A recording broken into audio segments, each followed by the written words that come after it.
Oi, pessoal. Eu sou Marília Abreu. Eu estou aqui hoje pelo projeto Entre Caras e Roupas da Maquiagem ao Figurino.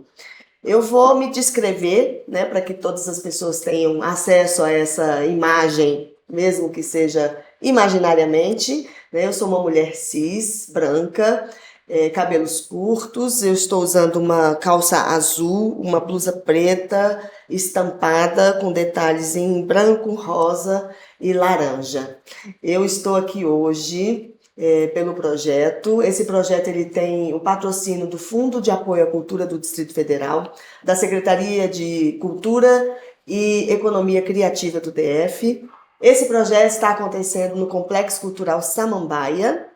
E o Entre Caras e Roupas da Maquiagem ao Figurino está oferecendo à comunidade em geral e também a artistas e profissionais de todas as áreas culturais uma oficina de maquiagem artística e uma oficina de figurino com a Clara Abreu e a Maria Carmen de Souza. E hoje eu tenho o prazer de conversar aqui com o nosso convidado de honra maravilhoso, Sérgio Mádio, dramaturgo, produtor, diretor de teatro, de musicais. A gente vai conhecer um pouquinho do Sérgio e eu vou pedir, Sérgio, para você se apresentar, se descrever e a gente começar esse bate-papo maravilhoso. Maravilha, olá. Eu sou branco, sou baiano, meu sotaque, acho que eu não perdi. Não, né? não mesmo. Meu cabelo é grisalho, eu sou um homem cis, gay. Eu tô com uma bota, assim, uma bota meio de sertanejo, uma calça preta jeans, uma camisa marrom, assim, com as mini mandalas, um relógio que tem um fundo amarelo e preto e um anel de caveira. Ai, Sérgio, bem-vindo. Obrigado. Bem-vindo. A gente vai conversar um pouquinho, Vamos. né, justamente sobre esse universo, né? Esse universo que você trabalha tão bem e há tantos anos, né? Queria que você falasse um pouquinho, assim, de quando você se descobriu artista, né? Queria que você falasse um pouquinho de você e como foi esse arrebatamento, né, da sua vida inteira para a cultura. Olha, eu acho que desde criança a gente já sente que, né, eu fabulava muito, eu contava muitas histórias, porque eu era o filho, o caçula, né, a diferença é muito grande, então eu ficava muito só. E aí eu criava histórias, criava fábulas, eu dirigia sem saber que estava dirigindo aqueles bonecos e tal. E aí eu nunca tinha ido ao teatro, passei minha infância e minha família não tinha essa relação com o teatro, mas eu fui alfabetizado pelo método Casinha Feliz, que eram marionetes. Olha. Então aquilo ali já foi um impacto. Quando eu fui para o segundo grau, 15 anos, na Escola Técnica Federal da Bahia, eu encontrei uma professora sempre, né? Os professores e a professora que mudou a minha vida, que é a Cecília Moura, uma professora de Língua e Literatura Nacional. E ela tinha um desafio que era transformar uma crônica daquela série Para Gostar de Ler, que é uma série importantíssima, né, em uma peça de teatro. E aquilo valeria a metade dos pontos daquele ano, né? E ela tinha fama de carrasca, porque lá na Escola Técnica Federal tinha um jubilamento. Se você perdesse 2 semestres seguidos, você era jubilado. Sim. E ela jubilou a própria filha. Mas, Depois nós descobrimos fama, né? que, na verdade, ela tinha razão. Então, esse desafio a gente encarou ali com 15 anos, não sabia do que se tratava, mas ela tinha o quê? Monitores que eram da Faculdade de Artes Cênicas, Faculdade de Teatro da Bahia.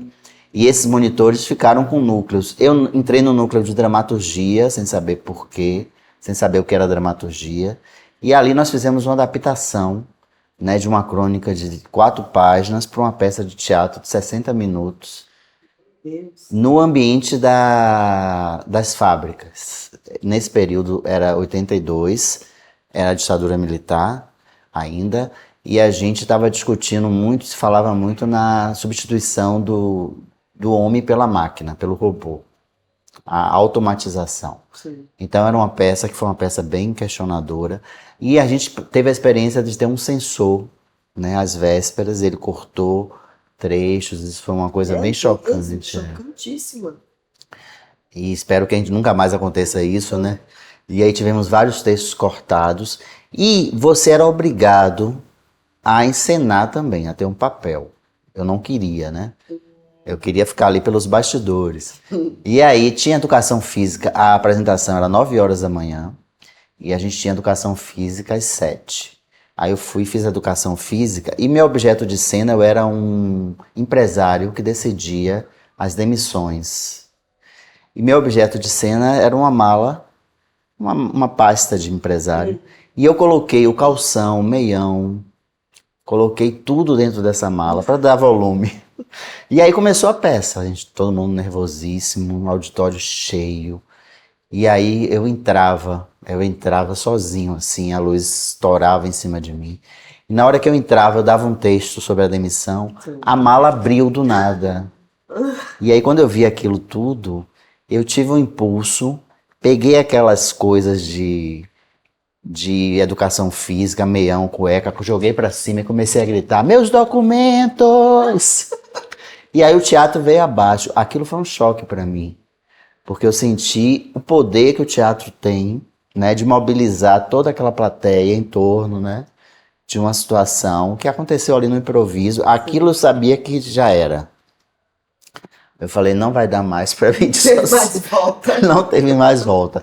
Eu fiquei nesse período no movimento estudantil, a gente estudava teatro, então a gente estudou todas as dramaturgias ali dos anos 60, revolucionária, né, brasileira, do Gianfrancesco Guarnieri, Augusto Boal, Vianinha.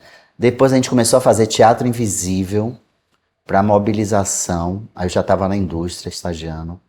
A gente fazia o teatro invisível do Boal, que você simula uma situação cotidiana e as pessoas são contaminadas por aquela situação para onde você deseja que a coisa acontecesse. Então a gente ia para banco, começava a falar mal da comida da empresa, e essa situação ia pegando fogo.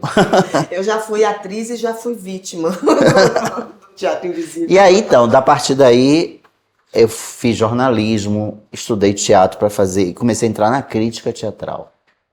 Só depois que eu fui pulando, né, para dramaturgia, para direção, para produção, enfim. Sim.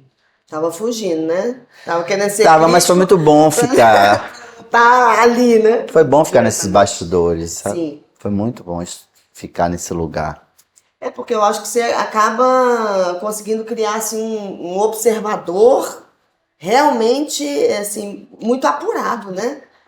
Quando você vem desse universo da crítica teatral para isso. Primeiro, porque você tem que ter uma expertise muito grande, né? E muito ampla para poder se aventurar nesse tipo de função, né, Sérgio? Você passa a ser vidraça. Né? Exatamente. Você estava analisando ali, criticando, e agora você é criticado. É uma experiência boa. Quando é que você veio? Eu cheguei no DF em 2001, no Correio Brasiliense, e comecei a fazer crítica aqui. Era um período que existia isso, né? Sim. Hoje, não, infelizmente, não existe mais. Comecei a fazer crítica aqui. E quando você começa a fazer a crítica, você entende o mapeamento do Distrito Federal, né? Então, em 2001, eu estou sendo convidado aqui pela Maria Clara Abreu, que está tendo o seu primeiro FAQ. Exatamente. Né? Isso, uma jovem tendo o seu primeiro FAQ. Em 2001, isso não existia. Os jovens estavam... Você não via um teatro jovem. Você tinha aqui os grandes nomes da cidade, sim, que se estabeleceram, e as pessoas em torno desses nomes. E uma coisa muito no plano piloto. Sim. No máximo, chegava ali em Taguatinga. Taguatinga, você tinha uma referência ali do Cereiro das Antas, isso, com Zé Regino, com Pedrancini. Retalhos, né? Cia Retalhos, enfim, você não tinha uma visibilidade nem de um teatro feito fora do plano piloto, isso do ponto de vista do Correio Brasiliense, que era o jornal principal da época. Nem você via a juventude fazendo esse teatro com grupos. Só depois, uma década depois, é que estourou aqui o movimento de teatro de grupo.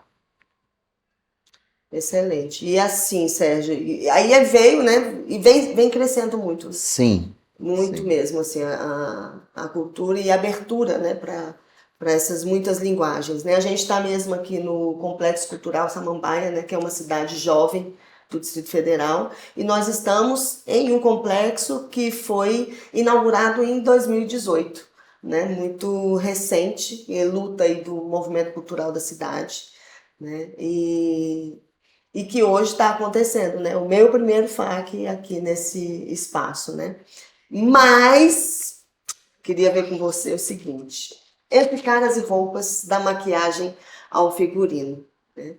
Eu queria que você falasse um pouquinho para a gente assim da importância dessas duas linguagens, né, para o produto que você desenvolve com maestria, que é o teatro, é o musical, né? E eu queria saber sobre a importância, né, e a relevância dessas linguagens para. Sim. Eu acho que a primeira coisa que a gente tem que pensar é o teatro é feito por várias linguagens que se somam a uma linguagem que chega ao palco, né? Então, quando as pessoas encontram uma peça pronta, seja ela musical ou seja uma peça não musical, ela vai ver um conjunto de fragmentos de linguagens que se uniram. Então, o teatro é uma linguagem híbrida. Sim. Né? Se você for pegar qual é o signo menor do teatro, você não vai encontrar. Por exemplo, a fala é o fonema, né? Sim. O cinema é ali a fotografia, né? No teatro você tem muita coisa misturada, influenciando um fragmento de palavra, por exemplo, um fonema do ator.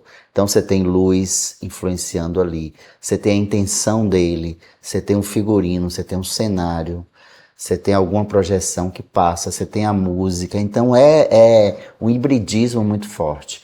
Para você construir essa dramaturgia que parte do papel às vezes, né? Sim. Vamos partir do clássico, né? Ela surge no papel, ela é uma dramaturgia porosa, ela precisa ser preenchida. É como se fosse um esqueleto que está ali na cama, ele precisa, para ser ressuscitado, você vai o quê?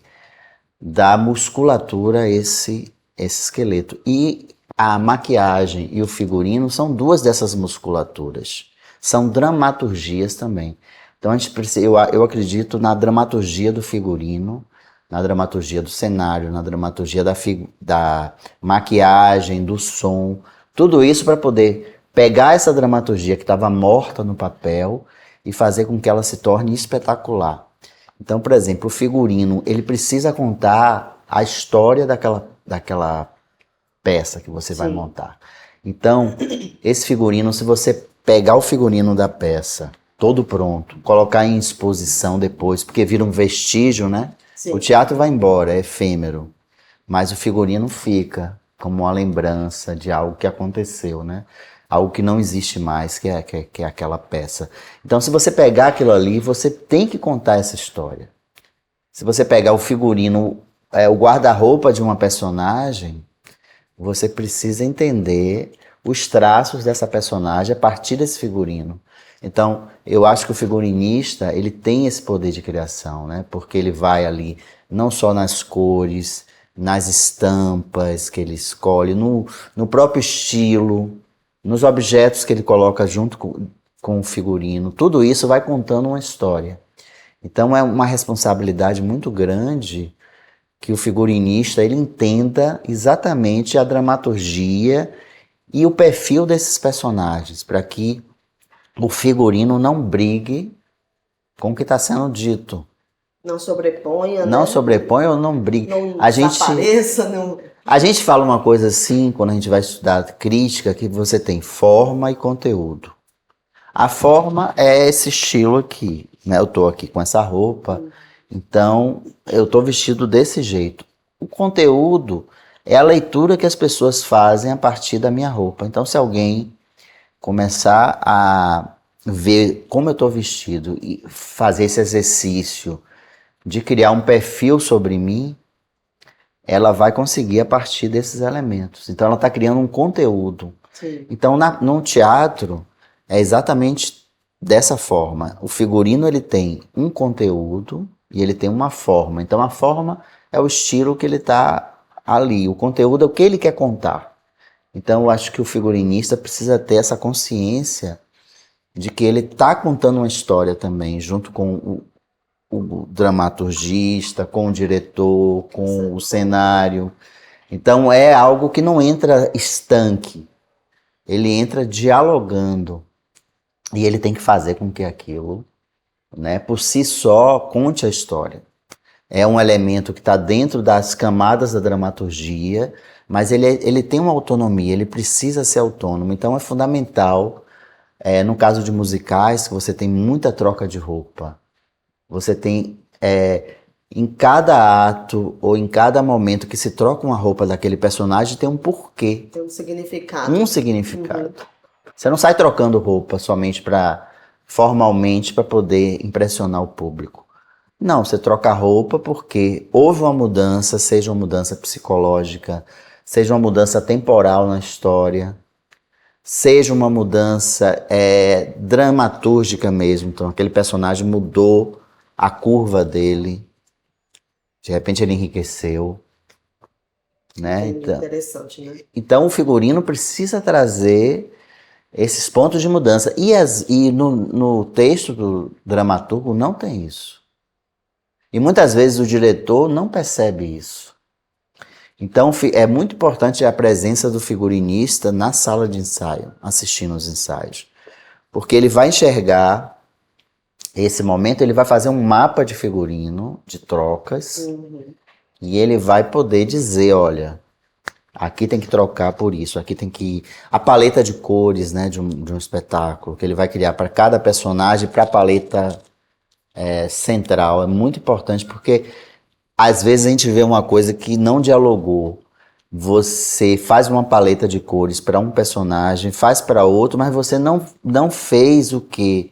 O contraste desses personagens juntos contracenando. Entendi. Então essa paleta também tem que funcionar aqui, entendeu? No contato de um com o outro. Eu vi um espetáculo que, às vésperas da estreia, o diretor percebeu que estava numa cena todo mundo de verde. Isso não tinha porquê. Olha, mudou tudo. Aí teve que mudar, entendeu? Na verdade, quem estava fazendo o figurino não fez esse jogo, né? Cena a cena. Né? Eu trabalhei com figurinistas que fazem o cena a cena. Então, assim, nesse personagem aqui com esse. Aí ele decide, esse personagem é predominante, ele precisa ter essa paleta de cores. Aqui eu vou ter que modificar esse. Assim também acontece com a maquiagem, né? A maquiagem é algo assim, que eu sinto que no Brasil, que muita gente chama de visagismo também, né? Que é o estudo dessa maquiagem no personagem. Eu sinto uma desvalorização ainda no teatro, sabe? Muita gente quando se pensa em fazer uma peça, não lembra de incluir um visagista. É verdade, muitas vezes tem lá o figurinista, né? A figura do figurinista, mas o maquiador não é verdade isso. Não tem. Então, assim, em musical, por exemplo, eu fiz vários processos aqui de teatro no DF que não tinha figura do maquiador, nem do visagista. Quando a gente começou a fazer o musical, que foi o Odair José, eu vou tirar você desse lugar, as canções de Odair José, a gente sentiu a necessidade urgente, porque o visagismo, ele tem também a mesma coisa, né? Ele tem que contar uma história, tem uma dramaturgia. Então, nós tínhamos um espetáculo que começava em 1920 e ia até 1975. Ou seja, 55 anos. 55 anos com os mesmos atores. Como a gente iria trabalhar essa passagem de tempo se não fosse o visagista? E se não fosse a maquiagem? No teatro. No teatro. Que, né, naquele tempo ali de... Não tem como ter corte, né? Para fazer outras coisas igual então, ao visual. É fundamental o valor. Eu acho que o DF aqui no Distrito Federal, eu sinto que ainda é necessário pensar nesse profissional como um profissional fundamental A não ser que você queira fazer realmente algo naturalista ali, que não queira colocar, entendeu? Seja uma decisão sua. Mas você pensar hoje uma peça de teatro, um musical sobretudo, em que você está trocando figurino e o figurino está fazendo com que as pessoas repense quem é esse personagem, você não incluiu o visagista, porque tem um casamento, né? Sim, Na verdade, você está casando ali duas linguagens. sim. Aí a importância, assim, desses profissionais, né? A importância, por exemplo, de um projeto como esse, né? Entre caras e roupas, da maquiagem ao figurino, assim, para despertar, né? Não só o interesse das pessoas, da comunidade em geral, né? Mas como também, assim, de profissionais que queiram, né? Tá aí introduzindo nessa área, né? Nós temos, por exemplo, a nossa professora da oficina de figurino é a Maria Carmen, que tem mais de 50 anos, né, de história, né, nessa área, não só no figurino, mas como na cenografia, né? Esteve à frente muitos anos aí do Teatro Goldoni, né? Então, assim, é uma oportunidade, né, das pessoas virem e participarem, né, Sérgio? E assim, pelo que você fala, assim, a gente escuta você falando, a gente vai viajando mesmo, assim, porque a gente vai pensando, por exemplo, aquela imagem, né, do esqueleto sendo preenchido e criando vida, né, de uma maneira harmônica, né, inclusive, assim, traz uma imagem muito forte mesmo e a gente vê que cada elemento de cada linguagem, né, assim, é muito vital para que aquele espetáculo, né, ou aquela arte, ela realmente aconteça, né? E interessante que esse casamento aí da maquiagem ao figurino está em torno do corpo do ator. Principalmente, Que né? é o É centro, verdade. eles vestem o corpo do ator, né? Que é o Principalmente, centro totalmente. é a razão do teatro ali, É, né? O trabalho de ator e o trabalho da atriz. Então, é muito importante porque eles vão dar suporte para que esse ator, né, vença os desafios que é compor aquele personagem. Não é, você é atriz, você sabe que não é fácil, não. né? Cada personagem é um personagem, você tem ali seus dilemas em relação a esse personagem atual e aos personagens que você viveu, né? Como você se diferencia, o que é que você vai, né? Como você vai deixar que esse personagem ele rasgue a sua história e você permita que ele ocupe esse palco. Então é muito importante você ter esse suporte, né? Desses elementos todos ali te dando, né? Condições para que você faça, execute o seu papel. Sim. E a gente sabe também assim, que, infelizmente, por exemplo, as pessoas em geral têm uma visão muito rasa, né, do que é a construção disso tudo, né? E acaba desqualificando mesmo o artista de uma maneira geral, né? Você vê esse universo que você colocou aqui. Então, assim, para a pessoa ela se aventurar numa profissão dessa, né, ela tem que estudar muito, né? Ela tem que se atualizar sempre também, né, com relação tanto ao tipo de material que está sendo usado, às tecnologias, né, a todo esse universo de tantas linguagens que precisam conversar, né, e a gente vê que muitas vezes a cultura ela é até desqualificada mesmo, né, em função de achar que não tem valor, que não tem importância. E a gente que trabalha com essa área, e eu em particular, você também que trabalha com a educação, a gente sabe o poder transformador mesmo da arte, né? Para a juventude, né? Eu, em especial, que moro em Samambaia desde 2008, também acompanho não só essa evolução, mas muitas vezes esses questionamentos que se fazem. Por que de um espaço como esse numa cidade como Samambaia, né? Do porquê ocupar esse espaço com as crianças, os jovens, né? E isso sempre a gente também, para além de tudo, de toda a luta do artista, né, para subsistir, né, para sobreviver, ainda tem que lutar para conscientizar, né? E eu queria que você falasse um pouquinho assim de como você vê assim, a cultura do Distrito Federal, né? A questão das políticas públicas, né? Hoje a gente está aqui com o patrocínio, né, do Fundo de Apoio à Cultura, mas queria conversar com você também como você vê assim, a manutenção do profissional, né, das artes hoje no Distrito Federal? Eu acho que assim, o Distrito Federal ele tem uma característica muito bacana, que é o encontro de diversas culturas aqui. Então é um lugar que você chega e ele não te impõe uma cultura que já existe, como Salvador, por exemplo, né? Você vai em Salvador, você tem uma cidade de 400 e quase 500 anos. Então você tem ali uma estrutura cultural muito forte para você. É difícil você começar e entrar em Salvador, que tem né, todo um extrato, toda uma forma de se expressar, né, como no Rio, como Sim.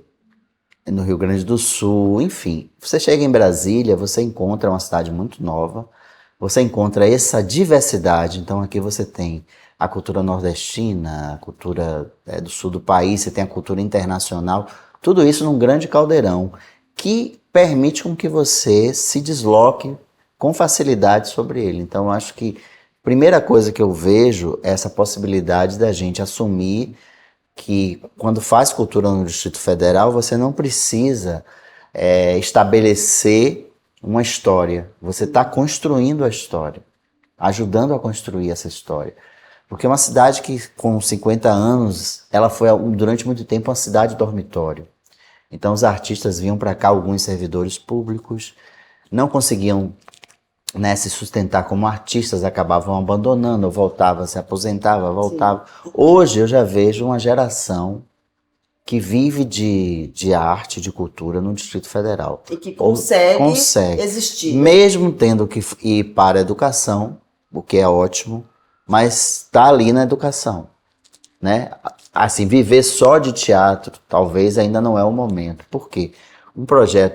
Os projetos, é fundamental o Fundo de Apoio à Cultura, claro. É um patrimônio e é uma política de Estado, não é de, né? Não é de governo, então independe de quem. Está resguardado. Está resguardado. É fundamental, mas ela não garante sustento de ninguém durante o ano. Sim. Você ganha um projeto, né? E esse projeto, é isso que as pessoas precisam entender. Ele tem ali dentro 40 empregos diretos. Exato. Um projeto desse, do primeiro FAC, deve ter uns 30 empregos diretos, se eu não me engano. Esse projeto é um então projeto pequeno, você pega um projeto desse, que é de 60 mil, não é isso? Esse foi 40. 40 mil. Divide pela quantidade de pessoas. Quanto cada um vai ganhar? Exato. Né? Pelo tempo dedicado. Então, é uma política pública interessante, mas eu acho que falta política de governo para que dê sustentabilidade para o artista. Sim. Porque o artista não tem sustentabilidade. Ele não consegue atravessar, né, economicamente o período. Aí acontece uma tragédia, como foi a pandemia. Sim. Foi um desastre, porque ninguém tinha, né, você não consegue parar de trabalhar e produzir. Então hoje, você vê aqui os artistas exaustos, fazendo 5, 6, 7 FACs ao mesmo tempo. Para poder juntar um salário decente e conseguir. Eu acho que precisa se pensar em não só o governo, mas o governo estimular a iniciativa privada a investir em cultura. A iniciativa privada no Distrito Federal não vira as costas para a cultura. É isso aí, gente, você estava falando, eu estava justamente lembrando isso, né? Que assim, apesar da gente ter as leis de incentivo, né? Tanto a federal, que é a Rouanet, quanto a LIC, o acesso ele é limitadíssimo, né? Aos artistas, né? Eles não valorizam os artistas do Distrito Federal. Exato. Você precisa sair daqui, ganhar um The Voice para poder receber um patrocínio. Você tem que ter acontecer algum fenômeno lá fora para que você seja patrocinado. Então, no Distrito Federal, a iniciativa privada, eu acho que é isso que eu acho que falta uma política de governo, de incentivar de uma forma mais ostensiva, porque a lei de incentivo à cultura só pega grandes Exato. Empresas que faturam muito, fazer com que esse empresariado, ele abrace a cultura do Distrito Federal, que ela é riquíssima. Já está comprovado aqui, já foi celeiro de música, mas aqui já tomou conta da cena nacional aqui nos anos 80. Exato. Não é isso? Daqui saíram pessoas que se transformaram grandes nomes. O Ney Matogrosso estava aqui. A Zélia Duncan estava aqui. A Cássia Ellen estava aqui. O Oswaldo Montenegro estava aqui. Verônica Sabino estava aqui. Então, uma série de gente que estava aqui. Gessé, né? Fagner estava aqui. Quer dizer, e tem muitos que não estão visíveis. Não tiveram a oportunidade que eles tiveram lá fora. Fora teatro, nós temos aí uma série de companhias de teatro que a gente, quando sai daqui, acontece. Mas aqui, o empresariado não investe. Eu acho que teria que ter um movimento do governo para que essa comunidade de empresários abraçasse a cultura do Distrito Federal. Já fica a dica aí, né, Sérgio? Porque nós estamos fazendo aqui um projeto, né, que tem patrocínio do Fundo de Apoio à Cultura, né? E muito provavelmente chega até a Secretaria de Cultura que pode ter essa voz. Por que não uma grande loja, não entrar aqui com sua logomarca, apoiando, ampliando a extensão desse projeto, fazendo com que essas oficinas sejam ampliadas, por exemplo. Exato. Se some o dinheiro do governo, entendeu? Isso. E eu acho que assim, para que isso aconteça mesmo, assim, realmente eu acho que precisa ter uma política, né, governamental junto ao empresariado, né, para trazer essa consciência mesmo, né, e agregar. Porque assim, uma vez eu estava aqui em Samambaia, nós fomos em uma empresa aqui que é gigante daqui de Samambaia, para falar sobre a lei de incentivo à cultura do DF.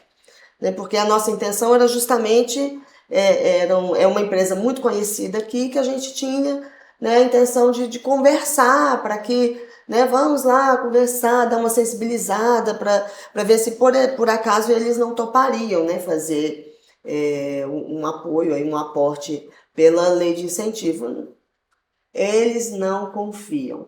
A verdade é essa, assim, pelo menos essa empresa, né? Então a sensação que eu tive foi essa, assim, que eles não confiam que pode dar certo, sabe? Que parece que eles vão pegar esse recurso, que é recurso de imposto, né? Que não é um recurso da empresa, não é um recurso do governo em si, apenas, mas que é um recurso que pode ser trazido para a cultura, né? E pode auxiliar, inclusive, no desenvolvimento cultural da região que aquela empresa está localizada e, com isso, dar visibilidade para a marca dela ainda mais, né? Mas, assim, não confiam. Foi a sensação que eu tive. Então, tem que ter mesmo, assim, chegar junto, né, de uma forma mais incisiva das empresas para que aconteça essa sensibilização, né? Acho que é por aí mesmo, né? É um tripé que tem que ser fechado. Estado, artista e iniciativa privada. Porque senão nós vamos ficar sempre nessa corrida atrás de aprovação de um projeto do FAC que não resolve a vida. Quer dizer, é importante, mas ele financeiramente não dá sustentabilidade. Não dá, e mesmo porque assim, muitos artistas não são produtores, né? E o FAC ele também não consegue abarcar toda a cadeia, né? Então, assim, acaba que você vai meio na roleta russa, entre aspas, né? Porque existe as análises dos projetos e nem sempre dá para colocar os 100% dos projetos que estão inscritos, né? Então, eu acho que essa iniciativa do meu primeiro FAC, eu acho que é fantástico. Que é o grande acerto, né? Porque, na verdade, a gente via os nomes sendo repetidos, né? Isso. É um acerto mesmo. Assim, nesse sentido, eu acho que a secretaria foi muito feliz, está sendo muito feliz, né? Com esse meu primeiro FAC. Estamos chegando ao fim. Ai, Sérgio, eu queria que você desse assim, falasse alguma coisa, desse um recado, alguma coisa para nós aí, das oficinas que estão acontecendo. Eu quero falar sobre oportunidade, né? Que é uma coisa única, que passa uma única na frente da gente ali, às vezes adolescente, como eu agarrei, né, no teatro. Aquilo ali foi uma oportunidade para mim, a minha vida mudou literalmente quando eu vi o teatro na minha frente. Então hoje eu estou aqui, né, sou um trabalhador do teatro, porque eu vi essa oportunidade quando eu tinha 15 anos. Então assim, é muito importante, se isso bateu em você, você sentiu esse desejo, corra. Você tem aqui profissionais que, se você fosse pagar esses profissionais um curso, seria caríssimo. A Maria Carmen, que eu tive a honra de trabalhar com ela é uma profissional que ganhou os grandes prêmios, né, de figurino e cenário do país. Né? Ela estava no Rio, veio para cá.